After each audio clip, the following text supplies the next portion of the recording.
part 2 at continuation sa pagme-maintenance ng ating kabayo mga turugsoy. Bali kahapon nangyari din ito, kaso nga lang ibinukod ko siya ng pagkaka-edit. Sa part na to mga turugsoy ay magre-repack naman po tayo ng mga bearing natin sa ating hub sa unahan.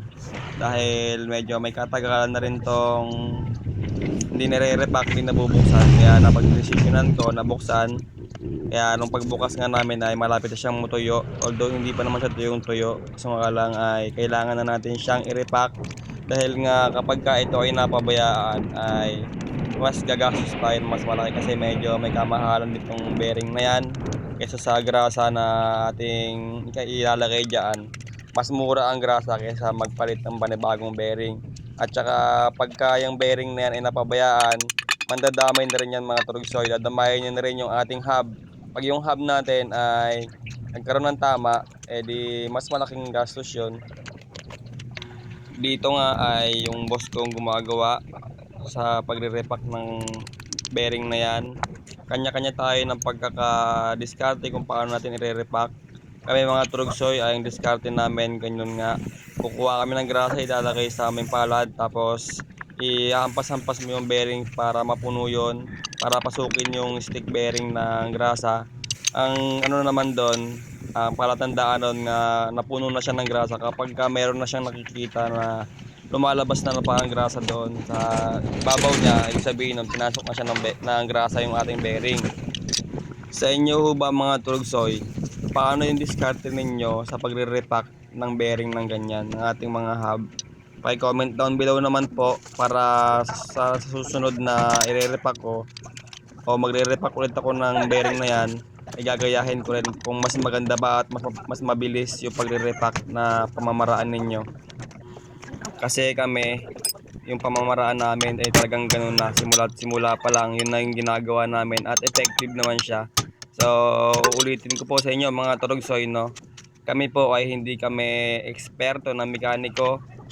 Kaya kung meron man kaming nakikita ninyo na hindi kaya-aya o hindi angkop doon sa aming mga ginagawa, ay maaari nyo po kaming itama at i-comment sa ibaba kung paano yung mas maganda gawin o para mapabilis tayo sa paggagawa ng mga ganyang bagay mga turugsoy. Muli, kung ikaw ay nanonood pa rin, please naman po paki-follow, like, share, and paki-follow po ng aking video at ang aking page na Buhay ng Chopper TV. At saka meron din po tayong YouTube channel na ganoon din po ang pangalan, masisearch nyo rin po na Buhay ng Chopper TV. So ayun mga turugsoy, no, bali yung sa kabilang hub naman ay ako naman ang dadali nito, ako naman ang titira nito mga turugsoy.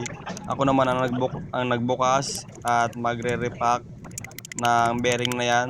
Ganun din yung pamamaraan ko. Kukuha ako ng grasa sa aking palad at ihahampas-hampas ko yan hanggang sa mapuno yung bearing na yan. Bale, yung bearing nga pala yung mga turugsoy, no, bale 2 piraso po yung bearing na yan, i-repack na yan. Isa sa harapan at saka isa sa likuran. Kaya once ikaw talaga ay chopper ng jeep at jeepney driver ang yung kinabubuhay, mas maganda talaga at mas maigi talaga na marunong kang magawa-gawa ng mga ganyan. Kahit ano pa yan mga turugsoy, mga dapat gawin sa jeep, kailangan marunong kang gumawa. Kasi pagka ikaw ay hindi marunong gumawa niyan, pagka ikaw ay naabot ng sira ganyan, kailangan mo pang maghanap ng mekaniko, mas mapapamahal ka ng turugsoy kasi magbabayad ka ng mekaniko tapos bibili ka pa ng pyesa. Kung ikaw na lang gagawa ng ng unit mo, sakyan mo, di makakalis ka ng pagbabayad sa mekaniko. Kung ikaw naman kayang-kaya mo naman. Kaya ikaw mga turugsoy, kung ikaw baguhan ka pa lang at mayroon kang sariling sasakyan, panoorin mo lang yung mga video ko at sigurado ako at check ako na mayroon kang matututunan. Pero alam ko naman sa sarili ko na hindi talaga ako magaling, hindi ako marunong. Bali yung mga natututunan ko lang na yan din ay galing na rin sa mga kasamahan kong mga jeepney driver din dati, mga naging operator din namin na itinuro din sa amin. Kaya yung mga pang araw-araw na ginagawa ko yan ay ina-apply ko na rin po yan sa sarili ko. Bali panonood din, nood hanggang sa natuto na rin ako na gumawa ng mga ganyang bagay sa sarili ko. Sa umpisa talaga, hindi talaga madali, mahirap. Wala naman talagang bagay na madali eh. Lahat ng bagay mahirap. Magiging madali na lang yan dahil nga kasi sa nakakasanayan mo na. Ang pagiging isang jeepney driver talaga ay hindi madali at pagiging mekaniko ay hindi rin madali. Kagaya makikita po ninyo mga turugsoy na yung kamay natin ay madumi. Kaya kung ikaw ay meron kang kaartihan taglay sa kayong katawan ay hindi ka nababagay sa ganitong estado ng buhay.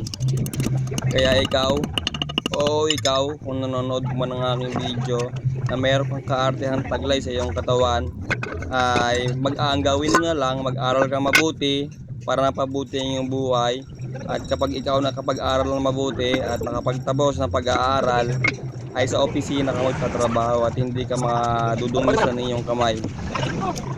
Pero ako, hindi ako nag-inarte. Nung una nag-iinarte ako kasi nga syempre pag una pa lang ayaw mong madudumihan ka. Pero once na ikaw ay nasanay na, nakasanayan ko na rin, wala na rin sa akin yan. Kumakain na nga ako na madumi yung kamay ko eh. Bakterya na yan. Ibig sabihin yan, good bacteria yan. So paano, napakarami ko nang sinabi sa inyo mga trugsoy. Sa mga oras na to ay mag-shoutout naman ako. Shoutout kay Hil Hagibis, maraming salamat sa iyong panonood at pag-comment mo sa aking video. Shoutout sa iyo, ingat ka palagi. At shoutout din kay Aldwin Salcedo. Ang tanong niya sa akin, boss, magkano sa iyo ang busing? Alaba biyak yan, sa gitna buo ba yan na goma? Boss Aldwin Salcedo, ito sasagot ko sa iyo. Bale, yung nilagay kong bushing kahapon doon sa likuran namin ng aming molye ay buo yun, wala siyang biyak at saka hindi po siya goma. Ano yun siya? Plastic lang kasi nga wala kaming ibang stock. Bale, yun yung ginamit namin, yung plastic lang siya pero matibay din naman siya. Basta maayos na yung pagkakakabit mo. Shoutout sa iyo idol, maraming salamat sa iyong panonood. Kaya ikaw, malapit na matapos yung aking video. Kung ikaw ay gusto mo ring ma-shoutout sa aking video, comment down below lang ang iyong gustong i-comment para sa susunod na ilalabas kong video turugsoy ay ikaw naman ang aking may shoutout.